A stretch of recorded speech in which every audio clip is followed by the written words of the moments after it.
আপোনাৰ উমান পালেই ভুৰুংকৈ উৰি যোৱা ঘৰচিৰিকা আপুনি দেখিছে।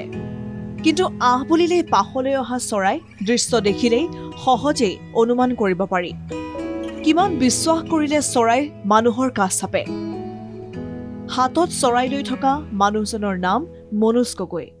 ঘৰ কাজিৰঙাত। 2005 চনৰে পৰা এইজন মনোজ গগৈয়ে অব্যাহত ৰাখিছে দুৰ্গত বন্যপ্ৰাণী উদ্ধাৰৰ কাম। পৰিচৰ্যা কৰিছে লালন। শেহতীয়াকৈ মনোজ গগৈয়ে আটোমটোকাৰিকৈ তুলিছে 3টা জীয়াখাতী আৰু এটা বতাহী চৰাই। মাকৰ দৰেই মৰম যাচিছে। মনোজ গগৈৰ আশে পাশে এতিয়া চৰাইৰ কিচিৰ মিচিৰ মাত।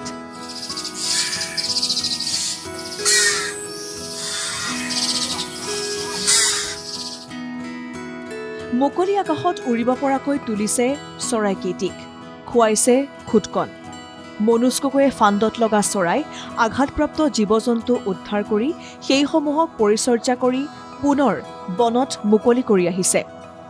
বৰ্তমানলৈকে 6,000তকৈ অধিক দুৰ্গত বন্যপ্ৰাণীক উদ্ধাৰ কৰি বনত মুকলি কৰি দিছে মনোজ গগৈয়ে।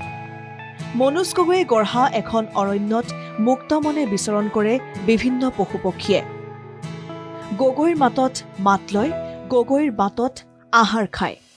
মানুহে যিকোনো এনিমেলকে আকৰ্ষণ কৰিব পাৰে আৰু সেইমতে সিহঁতক তেনেকৈ ধৰণৰ ট্ৰিট কৰিব লাগিব। আৰু সিহঁতি চব বস্তুৱে বুজি পায়, চব কথাই গম পায় সিহঁতি। খালি সিহঁতৰ আমাৰ ভাষাত সিহঁতি ক'ব নোৱাৰে।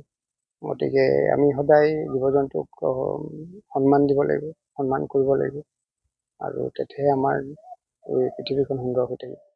প্ৰকৃতি প্ৰেমৰ অতুলনীয় নিদৰ্শনেৰে ৰাষ্ট্ৰীয়, আন্তঃৰাষ্ট্ৰীয় স্বীকৃতি লাভ কৰা মনোজ গগৈয়ে প্ৰকৃতি সংৰক্ষণৰ দৰে গধুৰ দায়িত্ব পালন কৰি আহিছে।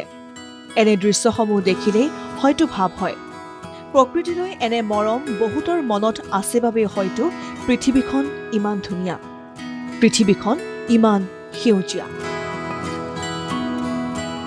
কাজিৰঙাৰ পৰা কিষাণ চেত্ৰীৰ প্ৰতিবেদন, NKTV+।